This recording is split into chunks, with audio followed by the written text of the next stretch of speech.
Bismillahirrahmanirrahim. Assalamualaikum warahmatullahi wabarakatuh.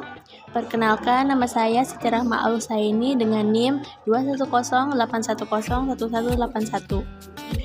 Video ini dibuat untuk memenuhi tugas UTS mata kuliah Tafsir Tarbawi dengan dosen pengampu Bapak Dr. Iis Arifuddin MAG. Baiklah, di sini saya akan memaparkan materi tentang metode pembelajaran. Sebelum saya lanjut kepada pembahasan macam-macam metode pembelajaran, di sini saya akan memaparkan materi tentang pengertian metode pembelajaran. Secara umum, metode diartikan sebagai cara untuk melakukan sesuatu. Adapun makna dari pembelajaran yaitu diartikan sebagai cara atau pola yang khas dalam memanfaatkan berbagai prinsip dasar pendidikan serta berbagai teknik dan sumber daya terkait lainnya agar terjadi proses pembelajaran pada diri pembelajar. Maka untuk pengertian dari makna metode dan pembelajaran itu didefinisikan sebagai cara atau alat yang digunakan guru untuk mencapai tujuan pembelajaran. Kemudian untuk selanjutnya itu ada macam-macam metode pembelajaran. Di sini ada 4 macam metode pembelajaran, yaitu metode diskusi, metode demonstrasi, metode simulasi, dan metode penugasan. Untuk metode yang pertama yaitu metode diskusi. Metode diskusi adalah metode pembelajaran yang menghadapkan siswa pada suatu permasalahan. Tujuan utama dari metode ini adalah untuk memecahkan suatu permasalahan, menjawab pertanyaan, menambah dan memahami pengetahuan siswa, serta untuk membuat suatu keputusan. Jadi pada metode ini guru nanti akan memberikan suatu soal atau pertanyaan yang akan didiskusikan oleh para siswa.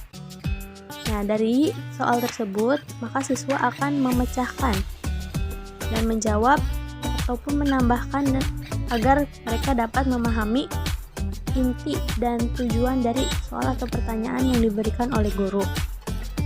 Adapun maksud dari diskusi ini bukanlah debat yang bersifat mengadu argumentasi, melainkan lebih bersifat agar bertukar pengalaman atau pemikiran untuk menentukan keputusan tertentu secara bersama-sama. Untuk yang kedua yaitu metode demonstrasi. Demonstrasi adalah metode yang digunakan untuk membelajarkan peserta dengan cara menceritakan dan memperagakan suatu langkah-langkah pengerjaan sesuatu. Kemudian adapun makna dari metode demonstrasi adalah metode penyajian pelajaran dengan memperagakan dan mempertunjukkan kepada siswa tentang suatu proses, situasi, atau benda tertentu, baik sebenarnya atau hanya sekedar tiruan. Metode ini digunakan untuk memperagakan tentang suatu proses, situasi, atau benda tertentu yang berkaitan dengan materi pelajaran yang dipelajari dengan tujuan menyajikan pelajaran dengan lebih konkret sehingga materi yang disampaikan akan lebih berkesan bagi siswa dan membentuk pemahaman yang mendalam dan sempurna. Selanjutnya yang ketiga yaitu metode simulasi. Simulasi berasal dari kata simulate yang artinya berpura-pura atau berbuat seakan-akan. Jadi, pengertian dari metode simulasi adalah merupakan kegiatan pembelajaran dengan melakukan peniruan terhadap sesuatu yang nyata atau terhadap keadaan sekelilingnya. Metode ini dirancang untuk membantu siswa mengalami bermacam-macam proses dan fenomena sosial untuk menguji reaksi mereka, serta memperoleh konsep keterampilan untuk membuat keputusan. Pembelajaran simulasi cenderung objeknya bukan benda atau kegiatan sebenarnya, melainkan kegiatan yang bersifat pura-pura. Dalam pembelajaran ini, siswa akan dibina kemampuannya berkaitan dengan keterampilan berinteraksi dan berkomunikasi dalam kelompok. Kemudian untuk yang terakhir yaitu metode penugasan. Maksud dari metode penugasan ini adalah cara penyajian bahan pelajaran di mana guru memberikan tugas tertentu agar siswa melakukan kegiatan belajar, kemudian harus dipertanggungjawabkan. Misalnya, tugas yang dilaksanakan oleh siswa dapat dilakukan di dalam kelas di luar kelas maupun di perpustakaan, bahkan di rumah. Kemudian tugas tersebut dipertanggungjawabkan. Dan biasanya metode ini dikenal dengan sebutan pekerjaan rumah.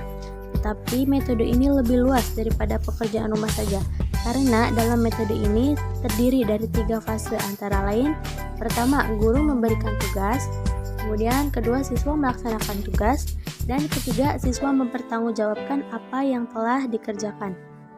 Adapun metode penugasan ini yang nantinya guru akan memberikan tugas kepada para siswa, baik itu secara individu atau per kelompok. Kemudian dari tugas tersebut, para siswa akan mempertanggungjawabkan apa yang telah dikerjakannya pada guru. Apakah siswa itu benar-benar mengerjakan apa yang telah ditugaskan kepada mereka atau tidak, maupun jawaban dari soal atau pertanyaan yang guru berikan dalam tugas tersebut, apakah siswa itu benar-benar memiliki jawaban dari mereka sendiri atau dari orang lain. Kurang lebih seperti itu. Selanjutnya di sini saya akan membacakan tafsir dari ayat-ayat yang berkaitan mengenai tentang metode pembelajaran. Yang pertama yaitu ada Quran Surat Al-Maidah ayat 67, yang artinya, "Wahai Rasul, sampaikanlah apa yang diturunkan Tuhanmu kepadamu. Jika tidak engkau lakukan, berarti engkau tidak menyampaikan amanatnya. Dan Allah memelihara engkau dari gangguan manusia. Sungguh Allah tidak memberi petunjuk kepada orang-orang kafir." Adapun tafsir dari ayat ini yaitu, Allah Subhanahu wa Ta'ala berfirman seraya berkhitab kepada hamba dan Rasulnya, yaitu Nabi Muhammad SAW, dengan menyebut kedudukannya sebagai Rasul. Allah memerintahkan kepadanya untuk menyampaikan semua yang diutuskan oleh Allah melaluinya, dan Rasulullah SAW telah menjalankan perintah tersebut serta menunaikannya dengan sempurna. Dan yang kedua yaitu ada Quran Surat An-Nahl ayat 125, yang artinya, "Serulah manusia kepada jalan Tuhanmu dengan hikmah dan pengajaran yang baik, dan berdebatlah dengan mereka dengan cara yang baik pula. Sesungguhnya Tuhanmu dialah yang lebih mengetahui siapa yang sesat dari jalannya, dan dialah yang lebih mengetahui siapa yang mendapat petunjuk." Adapun tafsir dalam ayat ini, Allah Subhanahu wa Ta'ala memberikan pedoman kepada Rasulnya tentang cara mengajak manusia agar berdakwah ke jalan Allah. Jalan Allah di sini maksudnya adalah agama Allah, yakni syariat Islam yang diturunkan kepada Nabi Muhammad SAW. Allah Subhanahu wa Ta'ala meletakkan dasar-dasar dakwah untuk menjadi pegangan bagi umatnya di kemudian hari dalam mengemban tugas dakwah. Dan yang ketiga yaitu ada Quran Surat Al-A'raf ayat 176 sampai 177. Yang artinya, "Dan sekiranya kami menghendaki, niscaya kami tinggikan derajatnya dengan ayat-ayat itu. Tetapi dia cenderung kepada dunia dan mengikuti keinginannya yang rendah. Maka perumpamaannya seperti anjing, jika kamu menghalaunya, dijulurkan lidahnya, dan jika kamu membiarkannya, maka dia menjulurkan lidahnya pula. Demikianlah perumpamaan orang-orang yang mendustakan ayat-ayat kami. Maka ceritakanlah kisah-kisah itu agar mereka berfikir." Adapun tafsir dari kedua ayat ini yaitu, Allah tetap bersedia mengangkat manusia naik. Maksud naik di sini adalah bahwa Allah mengangkat derajatnya, asal dia sendiri tidak ingin hendak lekat saja di bumi karena diikat kakinya oleh hawa nafsunya. Kemudian yang keempat yaitu ada Quran Surat Ibrahim ayat 24-27, yang artinya, "Tidakkah kamu memperhatikan bagaimana Allah telah membuat perumpamaan kalimat yang baik seperti pohon yang baik, akarnya kuat dan cabangnya menjulang ke langit. Pohon itu menghasilkan buahnya pada setiap waktu dengan seizin Tuhannya, dan Allah membuat perumpamaan itu untuk manusia agar mereka selalu ingat. Dan perumpamaan kalimat yang buruk seperti pohon yang buruk, yang telah dicabut akar-akarnya dari permukaan bumi, tidak dapat tetap tegak sedikit pun. Allah meneguhkan iman orang-orang yang beriman dengan ucapan yang teguh dalam kehidupan di dunia dan di akhirat. Dan Allah menyesatkan orang-orang yang zalim dan Allah berbuat apa yang Dia kehendaki. Adapun tafsir dari kedua ayat ini yaitu perumpamaan perbuatan baik seperti pohon kurma, yaitu amal baik seorang mukmin senantiasa diangkat baginya setiap saat, pada setiap kesempatan, pada waktu pagi maupun petang. Sedangkan amal perbuatan buruk seperti pohon yang kering dan tidak berbuah. Selanjutnya yaitu ada Quran surat Yusuf ayat 3 dan 101. Pada ayat ketiga yaitu artinya kami menceritakan kepadamu Muhammad kisah yang paling baik dengan mewahyukan Al-Quran ini kepadamu. Sesungguhnya engkau sebelum itu termasuk orang yang tidak mengetahui. Adapun tafsir dari ayat ini yaitu bahwa Allah menurunkan ayat ini seketika kelompok orang Yahudi meminta Nabi Muhammad menceritakan kisah Nabi Yusuf dan Nabi Yakub. Lalu turunlah ayat ini. Dan untuk Quran surat Yusuf ayat 101 yang artinya yaitu Tuhanku, sesungguhnya engkau telah menganugerahkan kepadaku sebagian kekuasaan dan telah mengajarkan kepadaku sebagian takwil mimpi. Wahai Tuhan pencipta langit dan bumi, engkaulah pelindungku di dunia dan di akhirat. Wafatkanlah aku dalam keadaan muslim dan gabungkanlah aku dengan orang yang saleh. Adapun tafsir dari ayat ini yaitu dalam ayat tersebut terdapat doa Nabi Yusuf yang dipanjatkan kepada Allah. Setelah limpahan nikmat Allah buatnya disempurnakan, yaitu dapat berkumpul kembali dengan kedua orang tua dan saudara-saudaranya juga. Adapun Nabi Yusuf meminta diwafatkan dalam keadaan Islam serta bergabung dengan orang-orang saleh.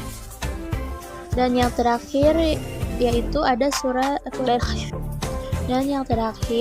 Quran surat An-Nahl ayat 75 sampai 76. Artinya Allah membuat perumpamaan seorang hamba sahaya di bawah kekuasaan orang lain yang tidak berdaya berbuat sesuatu dan seorang yang kami beri rezeki yang baik. Lalu dia menginfakkan sebagian rezeki itu secara sembunyi-sembunyi dan secara terang-terangan. Samakan mereka itu? Segala puji bagi Allah, tetapi kebanyakan mereka tidak mengetahui. Dan Allah juga membuat perumpamaan dua orang laki-laki yang seorang bisu tidak dapat berbuat sesuatu dan dia menjadi beban penanggungnya. Kemana saja dia disuruh oleh penanggungnya itu, dia sama sekali tidak dapat mendatangkan suatu kebaikan. Samakah orang itu dengan orang yang menyuruh berbuat keadilan dan dia berada di jalan yang lurus? Adapun tafsir dari kedua ayat ini yaitu pada ayat ke-75 Allah Subhanahu wa taala membuat suatu perumpamaan tentang orang-orang musyrik sehubungan dengan kepercayaan mereka yang menyamakan kedudukan sembahan mereka yang berupa patung dan berhala dengan Allah yang maha sempurna. Dan untuk ayat ke-76 yaitu pada ayat ini Allah Subhanahu wa taala menjelaskan kembali perumpamaan bagi orang musyrik dengan bentuk yang lebih jelas seputar kepercayaan mereka kepada patung sembahan mereka. Mungkin cukup sekian materi yang dapat saya sampaikan, kurang lebihnya mohon maaf. Terima kasih.